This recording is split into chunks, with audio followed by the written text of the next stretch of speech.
গোটা পৃথিবীর মানুষ যখন ঈদের আনন্দ উদযাপন করতেছে, ঠিক ওই সময় পৃথিবীর একটি ভূখণ্ড ফিলিস্তিনের মুসলিম ভাই বোনরা তার ঈদের আনন্দ উদযাপন করতেছে না। আর তারা কিভাবেই বা ঈদের আনন্দ উদযাপন করবে? কারণ আমরা তো বিভিন্ন গণমাধ্যমের মাধ্যমে দেখেছি যে তাদের উপর আল্লাহ তাআলা কী রকম পরীক্ষা নিতেছেন। অনেক সময় আমরা দেখেছি যে অনেক ভাই বোনদের হাতের মধ্যে তাদের সন্তানদের লাশ, আবার আমরা অনেক সময় দেখেছি যে অনেক ভাইয়ের হাতে তাদের পরিবারের যে সদস্য রয়েছে তাদের লাশ। যাই হোক, এরকম পরিবেশ পরিস্থিতির পরেও ফিলিস্তিনবাসীরা মহান আল্লাহ তাআলার সন্তুষ্টির লক্ষ্যে ঈদের নামাজ পড়েছে এবং আল্লাহ তাআলার কাছে প্রার্থনা করতেছে যে মহান রব যাতে তাদের এই পরীক্ষার অবকাশ ঘটিয়ে তাদের গৃহের মধ্যে আবার তাদেরকে ফিরিয়ে দেয়।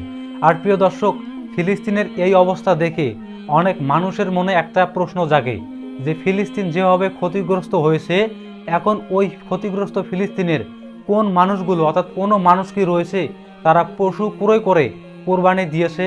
আর ফিলিস্তিনের এরকম অবস্থায় ওই মানুষগুলো কি ঈদের দিনেও গরুর মাংস খেতে পারছে নাকি পারছে না?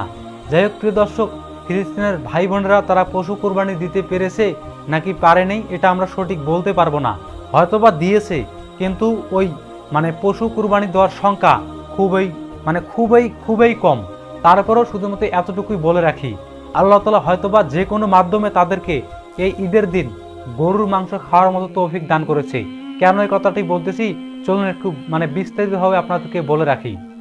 আপনারা জেনে থাকবেন যে প্রতি বছর সৌদি আরবের মধ্যে অসংখ্য মানুষ হজ করতে যায় এবং হজ শেষে তারা পশু কোরবানি করে। এখন একটু ভেবে দেখুন যে এই হাজার হাজার পশু সেখানে কোরবানি করা হয় এবং এই পশুর মাংসগুলো কিন্তু ওই হাজিরা সবগুলোই তারা কিন্তু সঙ্গে নিয়ে আসতে পারে না। যতটুক তাদের প্রয়োজন তারা অতটুক সঙ্গে নেয় এবং বাকি মাংসগুলোকে তারা দান করে দেয়, অর্থাৎ যে গরিব দুঃখী মানুষ রয়েছে তাদের উদ্দেশ্যে তারা দান করে দেয়। কিন্তু দেখা যায় সৌদি আরবের মধ্যে ওরকম কোনো গরিব মানুষ নেই যে তারা এরকম মাংস নেবে। সৌদি আরবের মধ্যে বর্তমান তো মাশাআল্লাহ সকলেই ধনী, সকলেই কুরবানি দেয়। খুব গুটি কয়েক মানুষ রয়েছে তারা ওই সময় কোরবানির মাংস নেয়, অর্থাৎ মাংস যারা বিলিয়ে দেয় তাদের কাছ থেকে কোরবানির মাংস দেয়, কিন্তু তাদের সংখ্যাও কিন্তু খুব কম। আর যেহেতু কোরবানির মাংসগুলো নষ্ট হবে এবং এত বিপুল পরিমাণের পশুর মাংস যাতে নষ্ট হয়ে না যায়, এ কারণেই সৌদি সরকার দেখা গেছে যে বিভিন্ন যে গরিব রাষ্ট্রগুলো রয়েছে এবং যে বিভিন্ন মুসলিম কান্ট্রিগুলো রয়েছে ওই কান্ট্রিগুলোর মধ্যে ওই হাজিদের জবাইকৃত কুরবানিকৃত ওই পশুর মাংসগুলো বিভিন্নভাবে তারা পাঠিয়ে দেয়। এমন হতে পারে যে ওই সৌদি থেকে যেমন বাংলাদেশের মধ্যেও মাংস আসে, বিভিন্ন মুসলিম দেশের মধ্যে মাংস যায়, ঠিক এরকম হতে পারে যে সৌদি আরব ফিলিস্তিনি ভাই বোনদের জন্য অনেক মাংস তাদের ওইখানে পাঠিয়ে দেবে, এমনটা হতে পারে। তবে আমরা শিওর নই।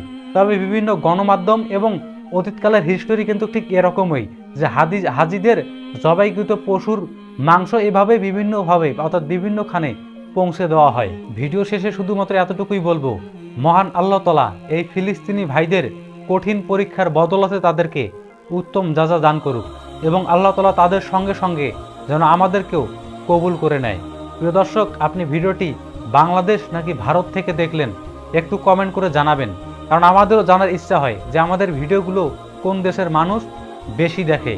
এবং আপনি আপনার যে কোনো মূল্যবান বক্তব্য কমেন্টের মাধ্যমে জানাতে পারেন। ইনশাআল্লাহ আমরা আপনার ওই মূল্যবান বক্তব্যর যথাযথ মূল্যায়ন করার চেষ্টা করব ইনশাআল্লাহ।